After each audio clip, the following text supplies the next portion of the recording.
sobre diseño curricular por competencias.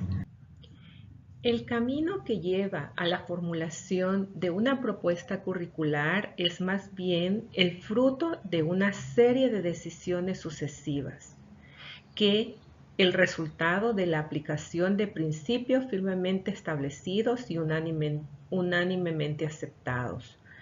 Lo que importa en consecuencia es justificar y argumentar la solidez de las decisiones que vayamos tomando y sobre todo velar por la coherencia del conjunto. Sittenfeld de la OIT en el 2004. Esta cita realmente sintetiza la importancia del proceso de diseño curricular por competencias en este caso, pero de un proceso de diseño curricular que efectivamente retome ese aspecto tan relevante por parte de quienes dirigen los procesos de innovación curricular, que se vean como la totalidad de las decisiones que se van tomando al final, que concluyen estas decisiones con un nuevo plan curricular. Esa formulación curricular no es más que la toma de decisiones de manera responsable, de manera técnica, fundamentada en las motivaciones que cada unidad académica tiene para formular su nuevo plan de estudios. Más allá del tema de los principios, inclusive pedagógicos o psicopedagógicos, didácticos, que implica desde luego una formulación curricular que nos lleve de una formación curricular, en este caso por objetivos, a una formación curricular por competencias. Entonces ven la importancia que tienen los equipos de trabajo para la formulación de nuevos planes de estudio, puesto que son ese conjunto de especialistas en las diferentes áreas que son los que toman finalmente las decisiones sobre las características o atributos que va a tener ese nuevo profesional que cada una de las profesiones o de las carreras oferta a la sociedad salvadoreña. El diseño curricular basado en competencias es un documento elaborado a partir de la descripción del perfil profesional. Articula las características, las necesidades y las perspectivas de la práctica profesional con las que se integra durante todo el proceso formativo. Es decir, este diseño curricular por competencias no parte o no debe partir de la parte de la fundamentación de la importancia de la carrera. El diseño curricular debe de partir de un perfil profesional que queremos, hacia dónde queremos llevar a nuestros estudiantes. Entonces, ¿qué hay que hacer? Pero fundamentalmente, ¿qué nos motiva a desarrollar ese proceso de innovación curricular? Nos motiva los estatutos de la Ley de Educación Superior, nos motiva la Ley Orgánica de la Universidad del Salvador, nos motiva el deseo que tenemos de transformar la sociedad salvadoreña a partir del recurso formado que va y se inserta para transformar la realidad en las áreas específicas disciplinares. ¿Qué nos motiva en realidad para desarrollar el proceso de innovación curricular? ¿O lo hacemos porque nos los han encomendado y tenemos una tarea que cumplir?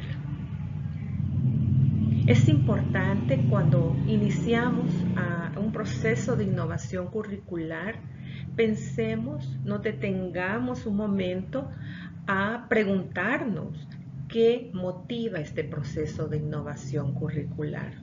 ¿Cuáles son las motivaciones institucionales? ¿Cuáles son las motivaciones de las unidades académicas, de cada especialidad médica, de cada carrera? ¿Y cuáles son las motivaciones de los equipos de trabajo que llevan a cargo esta importante labor? hay que detenernos y mirar cuál es efectivamente esas motivaciones que suman al proceso de innovación curricular, que más allá de cumplir con un requerimiento legal, motive el compromiso institucional de formar profesionales pertinentes en las diferentes disciplinas y que den respuestas a necesidades concretas. Entonces, es importante que cada unidad haga esa reflexión alrededor de la motivación que tienen para desarrollar el proceso de innovación curricular al interior de cada carrera, al interior de cada especialidad médica, que se haga un alto, ¿verdad? Y se identifiquen cuáles son esas motivaciones que impulsan el proceso de innovación curricular en las diferentes unidades. Para hablar entonces de innovación curricular hay que tener claro, en este caso, innovación curricular por competencia, debemos tener claro qué es a lo que se le denomina competencia. ¿Cómo debemos conceptualizar y comprender lo que es una competencia? Una competencia es la integración de conocimientos, habilidades, actitudes y valores que permiten a una persona desarrollarse, desempeñarse de una forma eficaz en diversos contextos y desempeñar adecuadamente una función, una actividad o una tarea. La competencia entonces integra conocimientos, integra habilidades, integra actitudes y valores. Es decir, que una persona cuando ha concluido su proceso formativo, puesto que las competencias son terminales, está en la capacidad de realizar desempeños específicos de su profesión y que para hacerlos moviliza todos los saberes que tiene con respecto al desempeño, a la función que va a hacer o a la tarea que va a hacer, y además los desarrolla en los contextos para los cuales ha sido formado en la lógica también de integrar esos valores con los cuales ha sido formado. En ese sentido es importante que no pensemos en una competencia con disgregada o dispersa, sino que veamos a la competencia como un todo, es decir, la competencia integra lo que la persona sabe, conoce, integra lo que la persona sabe hacer y lo hace en el marco de valores, valores fomentados institucionalmente. La ética, los derechos humanos, la diversidad sexual, etc. El respeto, tantos valores que hay que cada vez las instituciones empleadoras están requiriendo, más allá de cuánto sabe un profesional, que es importante, es cuáles son esas habilidades blandas, como por ejemplo el solventar problemas, la creatividad, la responsabilidad. Ese marco de valores tiene que abrazar el saber y el saber hacer del profesional cuando formamos por competencias. Las competencias facilitan el desarrollo de una educación integral, justamente por lo que les comento, porque engloban dimensiones propias del ser humano, como el saber hacer, el saber ser, el saber estar. De acuerdo al Departamento de Educación de los Estados Unidos para el 2001, hacer este proceso de diseño curricular por competencias tiene que ver con establecer, ¿verdad? ¿Cuál está la base? Decíamos que a la base está el perfil de egreso. ¿Y qué tiene el perfil de egreso? El perfil de egreso tiene sus rasgos característicos que nos llevan al establecimiento de experiencias de aprendizaje para el desarrollo de esas habilidades, de las destrezas y del conocimiento, que como también acabamos de ver, en una competencia se integran estos tres elementos. Y es así, ¿verdad? Que una vez en el proceso de diseño curricular, una vez hemos establecido esos rasgos, hemos establecido las competencias que contienen estas destrezas, habilidades y conocimientos, lo podamos llevar al estudiante a través del diseño de las experiencias de aprendizaje a las demostraciones. Una vez hemos comprendido esta lógica de diseño curricular, debemos pensar cómo un sistema de evaluación responda a esta dinámica del proceso docente educativo en la formación por competencias. Entonces, cualquier diseño curricular que no parta del perfil de egreso, hay que pensar si lo estamos haciendo bien o no, ¿verdad? ¿Por qué? Porque el diseño curricular parte desde los teóricos que saben del tema y fundamentado en las experiencias no solo de Europa, sino de América Latina, parte desde la definición de los rasgos, es decir, de las competencias, de los dominios, de la síntesis del perfil, para luego empezar con el proceso de diseño. Entonces podemos ver nosotras que este proceso de innovación curricular es efectivamente un proceso lógico, un proceso sistemático que nos permite a nosotros poder llevar a feliz término, si lo empezamos en esta dinámica, cualquier proceso de diseño curricular en lo que nos comprometamos. En el proceso de innovación curricular por competencias o de diseño curricular por competencias es importante tener presente que hay que visualizar cómo la institución de educación superior se relaciona con la sociedad. Y una podría pensar qué tiene que ver esto en cuanto a el diseño curricular por competencias, sobre todo si hay tantos detractores, inclusive yo en algún momento, y debo confesarlo, llegué a pensar que el diseño curricular por competencias no era coherente con la filosofía institucional de la Universidad de El Salvador. Porque por los orígenes del enfoque de formación por competencias, pero en la medida en que una va metiéndose en el tema, se va formando, se da cuenta que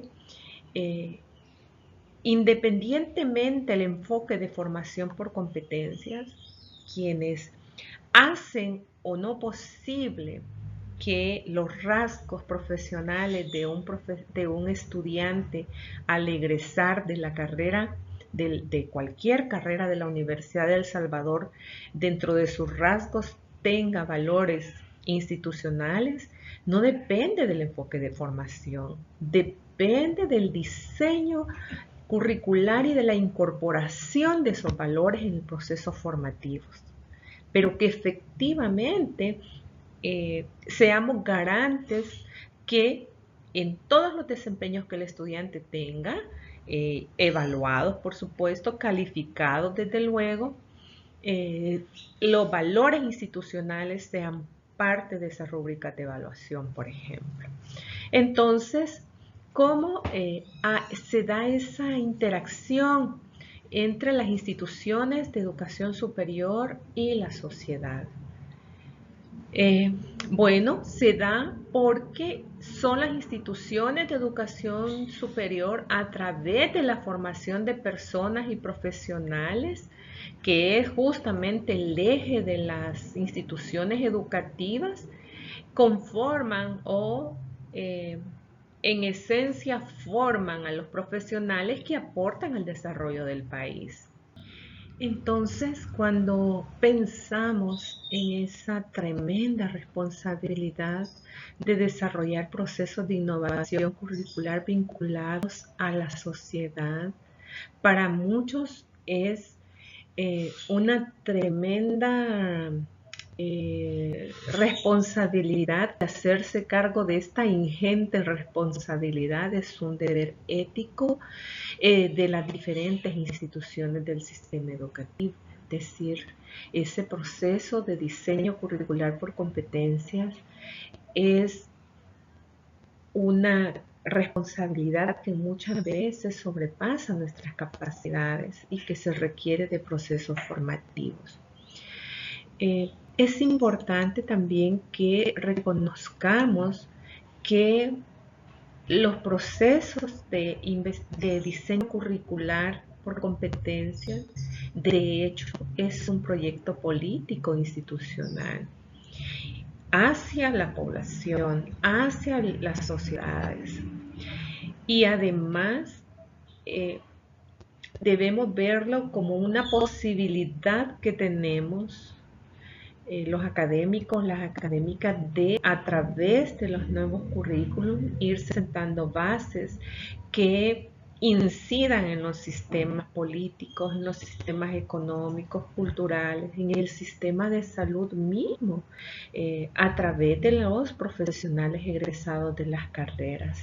Entonces vemos cómo esa relación entre la universidad y la sociedad, a través del diseño curricular que lleva a la formación de nuevos profesionales, se constituye en un lazo tremendamente importante porque tiene influencia en diferentes ámbitos nacionales. Entonces, esto también tiene que ver con el tema del aseguramiento de la calidad de los procesos que se desarrollan a nivel de las instituciones educativas, como es el caso de nuestra universidad, y que además debe sustentarse en elementos que sean visibles, que sean tangibles, que sean conocidos y que además sean consensuados a través al interior de la universidad y dentro de la misma comunidad educativa, y además con otros actores claves como son las asociaciones de profesionales. Los diseños curriculares, en la medida en que las instituciones van asumiendo estos procesos, se va dando muestra del compromiso que se tiene con la construcción de una sociedad en continuo desarrollo. Es que tener documentos curriculares que sean vigentes, es decir, que no tengan más de 5 años sin haber sido revisados y actualizados, no es una manera responsable de asumir el compromiso institucional con el desarrollo continuo del país, porque estaríamos enviando profesionales desactualizados a una realidad diferente. Por eso es importante que en los procesos de innovación, en el proceso de creación de nuevas carreras, tengan a la base de la realidad a la cual van a dar respuesta, en la cual se van a insertar los profesionales que están formando. Entonces, en la vía siempre del mejoramiento, de cómo estos profesionales van y aportan a la sociedad en términos del mejoramiento de la vida, de la salud, de manera individual, de manera colectiva, a través del ejercicio de sus profesiones en los campos laborales donde se desempeñan. Entonces, es importante también que la calidad de vida esté presente en las oportunidades equitativas, también en los procesos formativos, es decir, que estos profesionales que formamos efectivamente tengan posibilidades de ser empleados, que estos profesionales efectivamente tengan esas competencias que los empleadores requieren de ellos. Entonces, cuando hacemos levantamiento de necesidades, viene el otro actor clave, que son los empleadores. ¿Y dónde están los empleadores? Están insertos en la sociedad. Entonces, es otra manera de cómo hacer parte de los procesos de creación de nuevos planes de estudio a través del levantamiento de las necesidades, a través de la validación del perfil de egreso con los empleadores, con las asociaciones, con los estudiantes egresados, esta manera en cómo vinculamos el desarrollo curricular con la sociedad. Entonces, ¿y cuál es el propósito final?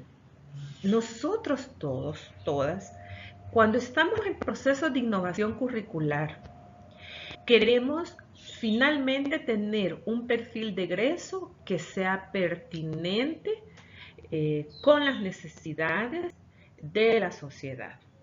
Y en ese sentido van todos los esfuerzos.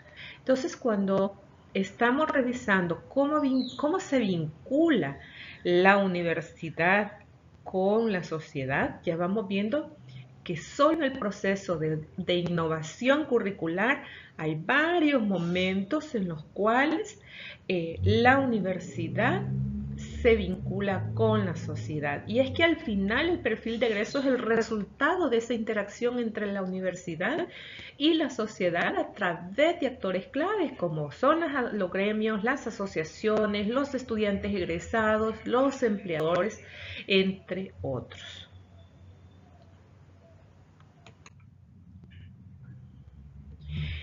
Entonces, es importante también que visualicemos que se evidencia la necesidad de una formación situada, es decir, contextualizada, que esté en sintonía con los contextos de desempeño en los cuales el estudiante egresado va a irse a insertar para ejercer su profesión.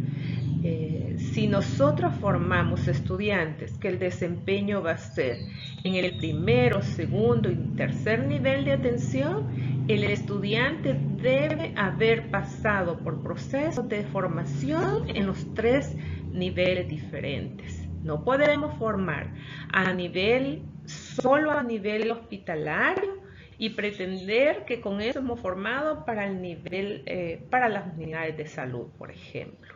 El estudiante hay que generarle las experiencias contextualizadas. Significa que el desempeño que esperamos que al egresar el estudiante lo tenga en una unidad comunitaria de salud, pues vaya el estudiante en su condición de estudiante a desarrollar en ese contexto el desempeño con el cual usted va a acreditar finalmente una competencia, que es parte de una competencia. Entonces, es importante que también la realidad y la contextualización en el marco de la internacionalización de las carreras, también veamos cuáles son esas competencias globales a nivel mundial que hay para la carrera que ustedes forman, para la carrera que yo formo.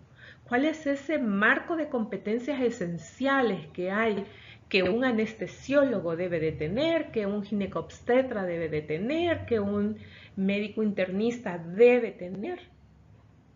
Que no solo responda a la lógica de la relación de la institución con la sociedad en plano local o nacional, sino también regional e internacional.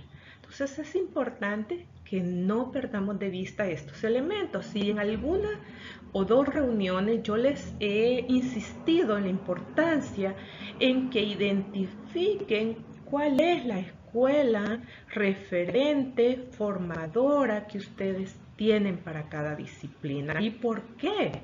Es decir, no es importante solamente porque está cerca geográficamente. No es importante nada más porque habla español. No es importante nada más porque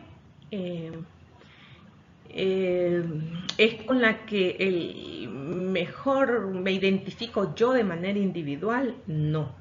Hay que ver cómo los profesionales egresados de esa carrera, de esa escuela, de esa facultad, de esa universidad, están siendo ubicados laboralmente, porque para eso se forman nuestros profesionales, para ser competitivos en un mercado laboral exigente y ahora con el tema de la globalización que tenga pertinencia no solo en el mercado salvadoreño, me refiero al mercado laboral. Entonces, en el tema de diseño curricular por competencias tenemos que tener presente que el mundo es cambiante, que lo que ahora está funcionando es probable que vamos a poner el marco de la Ley de Educación Superior en 5 años, ya no.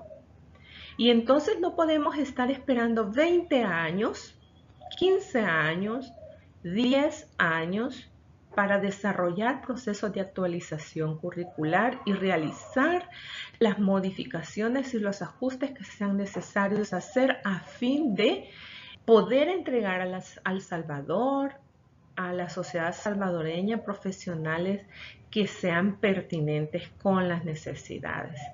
No podemos hacer procesos de diseño curricular de espaldas al perfil epidemiológico del país, por ejemplo. No debemos hacerlo. Y de ese listado de problemas de salud, ¿a cuáles situaciones en concreto el profesional A o B le va a dar respuesta? Entonces, es importante que reconocer que las instituciones reconozcan que es necesario hacer cambios de paradigma, de supuestos en la formación, de teorías. ¿Por qué? Porque si hubo un tiempo en que la formación por objetivo resultó, ahora, si no transformamos los procesos de formación a formación por competencias, no solo por el tema del enfoque, sino por la movilidad de estudiantes, el tema de equivalencias, el tema de incorporar también en esa dinámica cambiante los créditos académicos que son transferibles de una institución a otra y ojalá unificar un criterio único para la aplicación de créditos académicos que valgan lo mismo que otras instituciones en las cuales tengamos interés particular que nuestros estudiantes desarrollen procesos de intercambio académico o nuestros egresados se incorporen a sacar subespecialidades en otras instituciones fuera del país.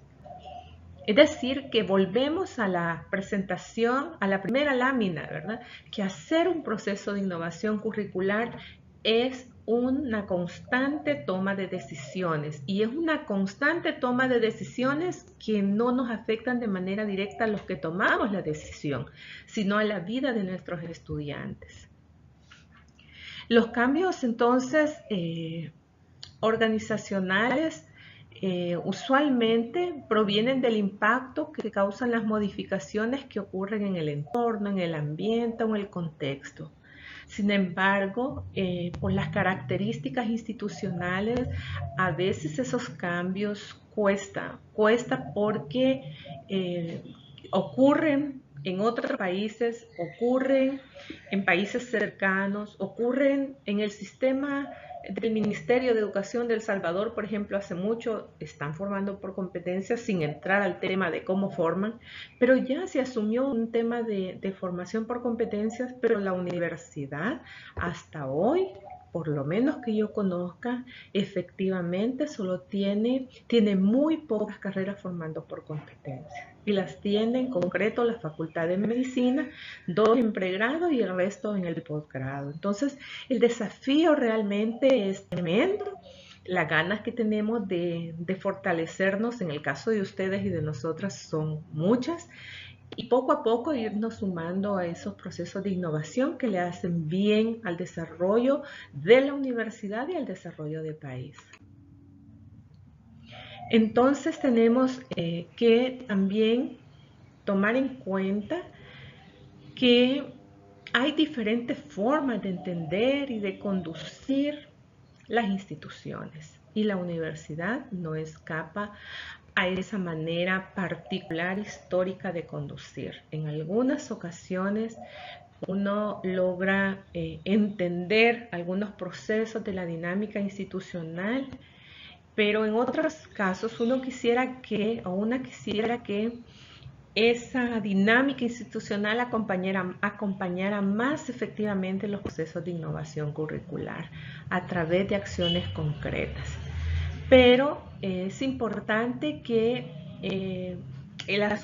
se comprenda, ojalá, que la supervivencia de las instituciones es en la medida en que se hacen todos los esfuerzos para el cumplimiento de sus fines.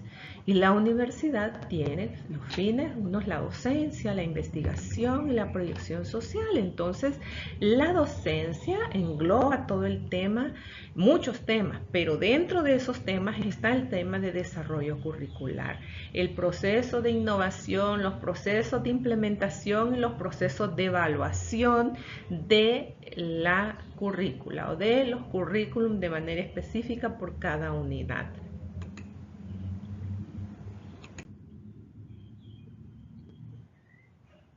Hay como una teoría de sistemas en cómo nosotros o las instituciones consideran la institución como un todo. Esta teoría de sistemas considera justamente a las instituciones como un todo, en la cual los cambios organizacionales responden adaptativamente a las amenazas de equilibrio organizacional. Entonces, ese enfoque es fortalecido con el paradigma de la autorreferencia, documentada en el concepto de autopoiesis, recogido y estudiado en una multiplicidad de aplicaciones por muchos teóricos a nivel internacional. Y es esa capacidad en cómo a través de tener marcos de autorreferencia, la universidad tiene la capacidad de replantearse y cómo unos sistemas influyen en otros, pero que a su vez estos forman un todo que pueden de manera conjunta funcionar, ¿verdad? Entonces es importante que nosotras no olvidemos que la universidad es una institución altamente compleja, que la universidad tiene sus propios esquemas o marco normativo que debemos siempre tomar en cuenta, y que también es una corporación que está conformada por 12 facultades con independencia, y que la universidad, la Facultad de Medicina, es parte de esa compleja sistema de funcionamiento en el cual la toma de decisiones a nivel macro también influye en lo específico, ¿verdad? Entonces es importante tener presente eso. Los sistemas autopoyéticos se encuentran en relación de autoacoplamiento estructural con el entorno, o sea que se corresponden mutuamente en forma exacta, lo que quiere decir que un cambio del entorno provoca un cambio en el sistema, el que a su vez con un cambio provoca también cambio en el contexto. Y es que ese es el punto. Este es el punto en el cual los sistemas, hay que comprender que los sistemas son sistemas vivientes y que están formados por una red de producción de componentes que con su operación producen a su vez elementos que los componen. Estos sistemas cerrados, funcionando a veces como en clausura operacional, es decir, que solo pertenecen al sistema lo que es generado por la propia operación interna, y un poco así funciona la universidad, ¿verdad? En que se autorregula, hay una dinámica interna que algunas veces no permite que se avance. Aunque la presión de fuera esté, ¿verdad? Es necesario el cambio curricular, es necesario que las carreras tengan planes vigentes, recientes, pertinentes. Hace poco hubo la evaluación de pares evaluadores. A mí me tocó estar en una mesa y cuando preguntaban de los cambios curriculares de la Facultad de Medicina, en la parte de pregrado, con mucha pena hubo que decir que solo hay 2 cambios de innovación curricular. Uno de esos es el de mi carrera. Pero el par evaluador dice, bueno, es urgente que hagan un cambio, ¿verdad? Y también mencionaba que él, no sé a qué se dedica, ha podido observar que en el caso concreto mencionaba de los médicos, les decía a las personas que estaban de medicina que si no se han planteado la posibilidad de formar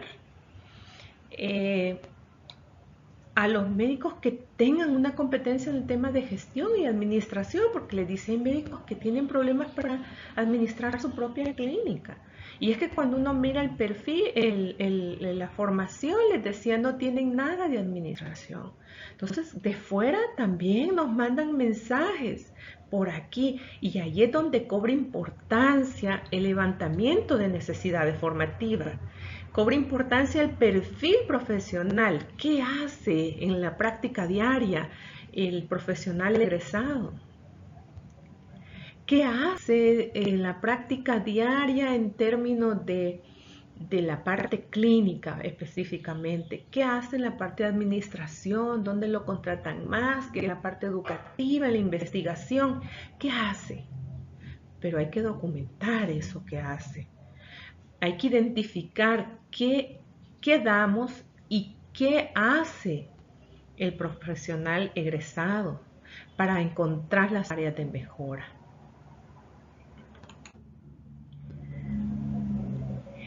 Entonces, esta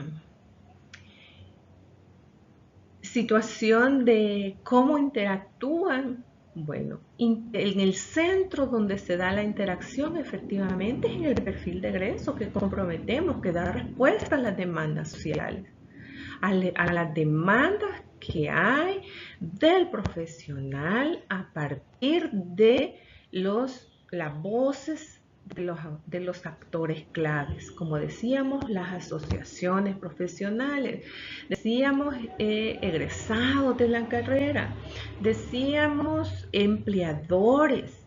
Es importante escuchar. Antes de empezar a construir hay que escuchar. La comprensión de la universidad como una organización autopoética permite reconocer en ella características que le darán mayor significancia o significatividad a esos procesos de innovación curricular. Como es parte de un sistema, pero a su vez la facultad misma es un sistema aparte también, con autonomía para dictar sus programas, sus planes de estudio.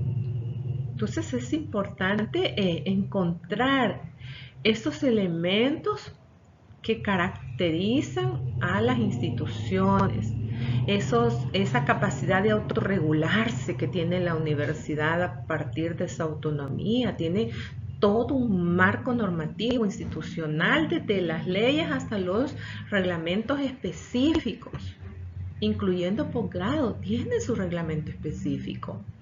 La facultad, que tiene como 30 años de no tener reglamento propio, pero hay un marco importante normativo institucional que hay que conocerlo. También cómo interactúa esta dinámica institucional de la universidad, cómo la facultad es capaz o no de gestionar recursos internamente, externamente. También es importante que se visualice. ¿Por qué? Porque para los asuntos de diseño curricular de innovación curricular, no solo para la fase de diseño, sino para la parte de implementación también se requieren recursos. Entonces es importante que vayamos siempre en los procesos de diseño curricular por competencias a los instrumentos reguladores. ¿Cuáles? La Ley de Educación Superior, la Ley Orgánica de la Universidad, el Reglamento General de la Ley Orgánica de la Universidad, el Plan Estratégico de Desarrollo de la Universidad de El Salvador. Hay que darle una miradita a ver qué dice, qué apuestas tiene, por dónde nos da espacio para meter nuestras iniciativas. En el ámbito específico de la docencia está el Reglamento de la Gestión Académico-Administrativa, que tiene muchos artículos que regulan todo el tema vinculado a la docencia. También es importante identificar si la universidad tiene o no un proyecto educativo institucional, o estos esfuerzos de innovación curricular son esfuerzos aislados de acuerdo a las iniciativas locales de las facultades, de las escuelas, o qué es lo que está pasando. La construcción curricular se apoya en un patrón referencial que soporta las ideas nucleares, que le dan el sello a la formación. Es decir, que no podemos pensar en un proceso de innovación curricular que no esté construido en el marco filosófico institucional, con ese compromiso social que caracteriza a los egresados de la universidad. También es importante que no olvidemos que este marco referencial tiene que ver con los fundamentos psicopedagógicos, epistemológicos, sociológicos y educativos. ¿Cómo miramos al estudiante dentro de nuestro proceso de diseño curricular? ¿Lo incorporamos? ¿No lo incorporamos? ¿Cómo lo miramos ya en la fase de implementación? En la parte de evaluación, o le seguimos teniendo temor a que los estudiantes nos evalúen, a que nuestros compañeros mismos sepan lo que hacemos y cómo lo hacemos. Es importante que todo este tema se vaya visualizando. Entonces, todo esto se traduce justamente en los principios y criterios de acción que conducen la acción educativa. Que esto al final se lleva a un proyecto educativo institucional. Entonces, ¿cuáles son esas premisas sustentadoras para el diseño curricular? La pertinencia. ¿Qué estamos formando y en respuesta a qué necesidades estamos formando? No formamos para que nos guste a nosotros el profesional, lo formamos para que dé respuesta a un encargo social. Por eso es importante incorporar en el levantamiento de las necesidades formativas a los actores claves para las profesiones y también en la validación del perfil de egreso. Hay que levantar la demanda para saber cuáles son las necesidades formativas. Y una vez hemos diseñado el perfil, hay que hacer un taller de validación de perfil. Si hicimos esto, tenemos asegurado el resto del camino. El cambio curricular debe propiciar y fortalecer el vínculo entre las instituciones educativas y el ámbito laboral. No podemos hacer un proceso de innovación curricular de espaldas a los empleadores. Es que no formamos profesionales porque los vamos a contratar nosotros. Formamos profesionales que dan respuestas a necesidades de la realidad y que se requieren en los diferentes campos laborales. Entonces, hay que tener en cuenta también que estos procesos deben ser flexibles, que no son camisas de fuerza y que tanto el diseño de perfil de egreso como las mallas curriculares deben tener algún nivel de flexibilidad. ¿Qué otro elemento es importante? La centralidad de los procesos de aprendizaje del estudiante. Esta centralidad ocurre cuando se coloca en el centro del proceso docente educativo el estudiantado y sus aprendizajes. También cuando hay evaluación o se evalúa la gestión de la calidad de la formación, ese seguimiento que se da subsecuentemente, el mejoramiento a esas áreas de mejora que se encuentran a través de la evaluación. Si no hacemos evaluación, no encontraremos jamás áreas de mejora, aunque nos las estén pasando por aquí enfrente, ¿verdad? No las vamos a ver. Hay que hacer procesos de evaluación que sean sistemáticos, que sean objetivos y que nos permitan ir impulsando procesos de mejora continua del proceso docente educativo. La retroalimentación en el proceso a través de la autoevaluación, la reflexión, nos lleva al establecimiento de estrategias, de métodos para poder alcanzar los propósitos que nos hemos planteado. Hay que también tener en cuenta la autonomía académica, los instrumentos evaluativos, tanto cualitativos como cuantitativos. Hay que conocer algunas cualidades del proceso, algunas situaciones que necesitamos no expresadas en números, sino en atributos, en detalles de elementos significativamente importantes que deben ser expresados ampliamente por los estudiantes, por los profesores. Definir, concretar y evaluar y hacer seguimiento de los niveles de logros alcanzados por el estudiantado.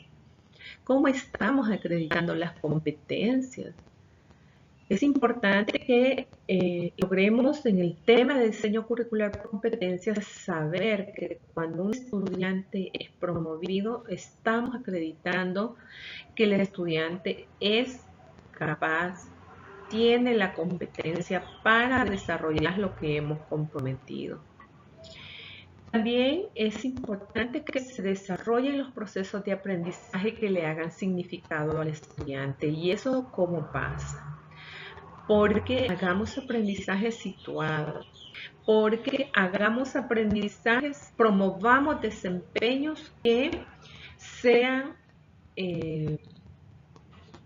coherentes con la realidad profesional con el que nuestros estudiantes se van a enfrentar. Otro elemento a considerar es la autorregulación y favorecer la cultura de la evaluación. La autorregulación hay que revisar si tenemos lineamientos para el proceso de graduación, si tenemos lineamientos para la implementación de las asignaturas, si hay lineamientos específicos para el área que nosotros somos responsables de monitorear, de coordinar, de evaluar, ¿verdad? Entonces, es importante que vayamos cuestionándonos sobre estos elementos. El proceso, entonces, de diseño curricular es de presencia recurrente, no es un acto único, no es un acto aislado, parte de un todo, pero no podemos estar conformes, tranquilos, satisfechos y como hicimos un proceso de innovación hace 15 años, ahora no es necesario hacerlo. No, ya la ley nos dice cada cuándo. Además, el conocimiento es cambiante, la realidad es cambiante, las sociedades son cambiantes y la universidad también debe estar en esa lógica. Entonces es necesario que haya un modelo de diseño lo suficientemente definido como para que no hayan ambigüedades en el proceso de diseño curricular. Hay universidades que por decreto institucional la universidad completa se va a un proceso de innovación curricular con lineamientos claros, ¿verdad? Ojalá guía la universidad porque podamos tener ese tipo de experiencia. hay que también hacer un diagrama de flujo que represente las etapas para que usted vaya chequeando en qué momento y en qué etapa va del proceso de diseño curricular. Otro elemento importante es que hay que capacitarnos si aún no estamos como muy familiarizadas o familiarizados con los paquetes computacionales, con la ofimática. Hay que ir perfeccionando esa parte también, ir diseñando pautas de evaluación que nos permitan finalizado una etapa del proceso de innovación curricular, hacer un alto, evaluar dónde podemos ir mejorando. Y que también en términos de la estructura del diseño curricular depende de las condiciones políticas, de las decisiones de las autoridades, de las decisiones de las escuelas, de cada una de las unidades académicas, de las condiciones técnicas que tengamos para desarrollar ese proceso de innovación curricular. No hay escenario ideal, por lo menos no para nosotros. Lo que hay o debe de haber es una tremenda motivación que nos permita, con algunas limitantes, poder desarrollar los procesos de innovación curricular. Finalmente, compañeros, compañeras, no olvidemos que hay que adoptar una estructura. Cuando hablamos de formación por competencias, lo ideal es adoptar una estructura modular.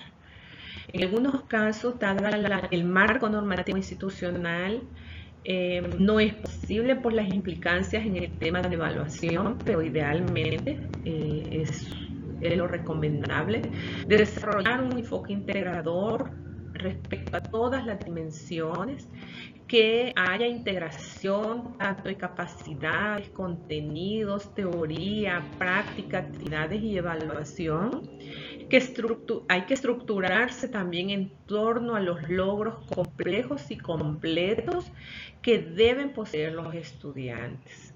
Es decir, que los esfuerzos deben de ir orientados a los desempeños, a los logros de aprendizaje complejos que los estudiantes deben de tener. Y organizar las competencias considerando los diferentes tiempos. En esta parte ayuda mucho el establecer el recorrido de aprendizaje, porque nos permite hacer como ese proceso de visualizar desde el año 1 hasta el año 3, 4, 5, depende de la duración de la carrera, cómo va a ir alcanzando el desarrollo de la competencia a través de ir desarrollando los logros de aprendizaje. Y finalmente, un elemento que es sumamente importante también es cómo facilitamos los aprendizajes de los estudiantes de manera apropiada. Entonces es importante que visualicemos para esta parte cómo a través de las metodologías de desarrollo de competencias podemos facilitar esos aprendizajes en nuestros estudiantes.